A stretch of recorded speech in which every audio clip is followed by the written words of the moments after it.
Your answer was no. Not if I was compelled to. So just an example of how things have become heated at the University of Toronto. That scene showing different groups of students, some confronting the professor about his position, others supporting him. Now, Peterson says this is about free speech, but A.W. Pete is also a professor at the University of Toronto who says that Peterson's language is abusive. Joining us right now is Professor Jordan Peterson, as well as Professor A.W. Pete. Thank you for joining us today. Thanks. Professor Peterson, let's begin with you. Why are you against the use of alternate pronouns? I'm against the use of legislation to determine what words that myself and other people are required to utter. But would you use alternate pronouns if a student asked you to? I think I've made my position on that clear already. Well, perhaps not to our audience at home who are just being introduced to this. Would you use alternate pronouns? And why not? Because I don't believe that other people have the right to determine what language I use, especially when it's backed by punitive legislation. And when the words that are being required are the constructions, they're artificial constructions of people I regard as radical ideologues whose viewpoint I do not share. Well, we have a graphic to show our audience at home, just some of the pronouns being used or asked to be used as alternates. Among them you see here Z or Zim, Z or here, Z or Zir, also hey, or a rather, and per. So just some of the alternate pronouns there. Professor Pete, when you hear Professor Peterson saying that this is oppressive, how do you respond to that? The Peterson drama has done real harm to real people on campus. He's made it harder to be transgender or non-binary. I know this from personal experience. I'm non-binary and transgender, and I know how it's felt to be on the U of T campus for the last month. And I also know from private communications with other affected people. You know, in New Zealand, where I grew up, academics have a statutory role enshrined in the Education Act to be a critic and conscience of society. So I think that's an idea worth exporting to Canada. So I'd like to give Peterson about a B+ for his critic role recently, and an F for the conscience part. A student once said to me when I finally obtained tenure, "Now, Professor, now that you have obtained superpowers, you must agree to use them for good, for peace and justice." So I invite Peterson to start doing more of that. Well, Professor Peterson, those who are asking for this alternate use of alternate pronouns, they are saying it boils down to respecting their human rights. How do you respond to that? I don't think it boils down to respecting their human rights. I think that it's an imposition on freedom of speech that's being implemented at a legislative level. I also think that if there was a naturally evolving solution to the linguistic problem that's being posed by a small fraction of the transgender community, that people would have already adopted it. We've never had a situation in the usage of English before that required legislation to produce a transformation in the manner in which people spoke. It's a very dangerous precedent. So it's one thing to tell people what they can't say. So, for example, we have legislation making it illegal to do such things as deny the Holocaust. It's a completely different thing to demand that people use certain words when they're formulating their own ideas. And I mean, it's also absurd. I mean, here's one thing that's happened that I don't believe the formulators of this legislation ever foresaw. So in New York City, for example, there are now 31 protected gender identities. And I see no reason whatsoever why each of those gender identities can't demand the use of their own pronoun. And that absurd things like that have been happening on the University of Michigan campus, for example, where students have been given permission to tell faculty members and others what pronouns they're to be addressed by, and they're multiplying rapidly out of control. So the law is bad from an ethical perspective. It's sloppily written, and besides that, the solution that it imposes is practically untenable. Well, sorry, excuse me for jumping in, but I want to bring in Professor Pete here because we did show those words to our audience at home, and perhaps the control room can show it to our audience once again. When you look at those alternate pronouns, I think it's fair to say that some people will see that at home and see that as very unwieldy, if you will. What do you say to those types of criticisms, including the one you just heard from Professor Peterson? Well, I'd like to encourage people struggling with this to be kind as their first impulse. You know, we call somebody what they want to be called in our society. For instance, I don't call somebody Julie if they prefer to be called Jordan. That's just basic human courtesy. Here's a great little tip for people who are despairing at the possibility of remembering all those pronouns. What I do is just program in the pronoun next to the person's name in my smartphone. So whenever I'm out and about and I've forgotten whether one of my trans friends uses ze or zer or they or them or something else, I just look it up and it's really super easy. One thing I'd like you to really look at in regard to this controversy is to watch out for who's getting centered in a discussion. Political correctness is code that powerful people use when they're annoyed that they're actually not the center of attention in any given discussion. And Bill C-16 is actually not about cisgender people. It's about protections for transgender people. And that's not, it's not about Jordan Peterson. So, we should have people learning to listen more. We have 2 ears and 1 mouth for a very good reason. When things get political, I like to ask who benefits and who gets to decide the rules of the game.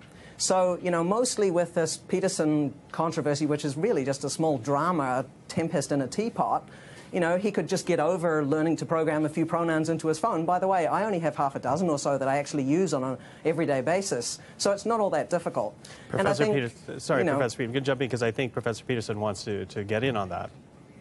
Yeah, well, kindness is the excuse that social justice warriors use when they want to exercise control over what other people think and say.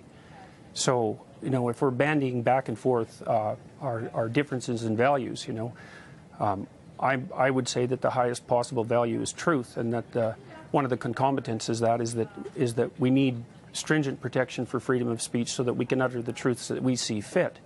And I think that that's a value that's much higher than kindness, for example. I mean, there's lots of situations in life where kindness in the immediate present is not the appropriate way to react at all. But so, for example, when you discipline children, you often hurt their feelings in the short term so that they can learn to behave properly in the medium to long term so that their lives go well. And so this automatic assumption that the people on the social justice warrior side of the equation are motivated only by kindness when they're also clearly motivated by power is something I find completely untenable. And I don't think that Pete's solution to program my cell phone so that I can remember what names people need to be called is a reasonable solution at all. We're actually supposed to now use electronic devices to bolster our ability to speak freely in case we offend someone? Is it so difficult to remember a pronoun? You remember somebody's first name, you remember their telephone number. I mean, I think that it's I don't very, remember very people's true first names that very easily, and I don't remember their telephone numbers very easily. And when I see a stranger, I call them by the pronoun that seems to be in accordance with their presented appearance. And that's you they being appear lazy, that way. Jordan. That's you being lazy. I think there's a very high value that we should also be aiming for in addition to truth. By the way, throughout this whole controversy, I have told the truth at every turn. So, trying to imply that that's not what's happening on people on the social justice... Am I a social justice warrior? I don't know. But I think that we should be aiming for pluralism. This means recognizing more than one set of fundamental principles, fostering independent cultural traditions of minorities, and being willing to share power with people who are different than you.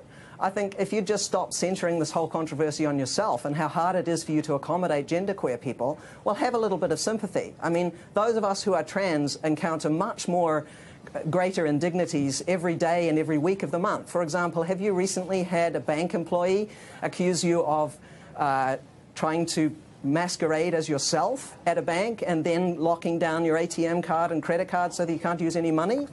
Those are the sorts of problems that trans people face every day, being out of housing, being considered, considering suicide. These are really big problems. My refusal to use pronouns because left-wing activists want me to use them has nothing to do with whether or not trans people are having difficulties in society. And I'd also like to point out that I've had many letters of support. Problem, isn't it? I've had many letters of support from trans people, and they tell me that the trans activists don't support them, and most trans people Jordan, actually wanted to be referred to as he or she. Doesn't mean they that weren't you my are friends. Untransphobic. They just weren't because my you friends. know a few people, just because you've talked to a few trans people, you don't know the trans community like the trans community does. You've got no idea what it's like to be trans. Professor Pete, Professor Pete, I'm sorry to interrupt. Let's let Professor Peterson finish his thought, please. All right. So the trans activists aren't aren't proper representatives of the trans community because they haven't been elected by the trans community. Nobody elected you either, Jordan. I'm not speaking for anyone except myself, and on behalf of other people, perhaps, who want to maintain the right to free speech. I'm not claiming that I'm a representative of white people or white men or any other group. I'm speaking on behalf of myself, and so I'm not taking. But Professor Peterson, let me jump in there, though, because we have seen an evolution of language. There are words that we don't use anymore. Not by legislation. Well, legislation or not, there are words that have evolved. We don't use, for example, I'm Asian. I would bristle if someone called me Oriental. That is an evolution of how we use words. How is this different, whether legislated or not? I understand I understand legislatively, but if at the heart of it is to allow a student to study free of what they feel is discrimination, why not help that along? I already made my case for why not help that along. I believe that this legislation is extraordinarily dangerous, and there's other elements of it too that we haven't even got to in our society yet, like the protection for gender expression. And I've looked at gender expression in the Ontario Human Rights Code, and as far as I can tell, gender expression is best summarized in a single word: fashion. No. Because it's the way that you present yourself in public with your clothing and your manner of dress. And so I also think that the legislation that we are bringing forth with Bill C-16, and that's already in place in places like Ontario, also makes fashion criticism something akin to a hate crime. And because there's been so much noise about the identity component of this, we haven't even talked about gender expression. This is appalling legislation. And the idea that referring to someone by the pronoun of their choice is going to radically improve their status in society or their mental health is a completely unproven assumption. I think it'll have exactly the opposite effect. Professor Pete, I want to ask you, because it's been brought up a couple of times, to Professor Peterson's point, if this was so popular, if this was so needed, there would be a natural evolution. There wouldn't be need for legislation.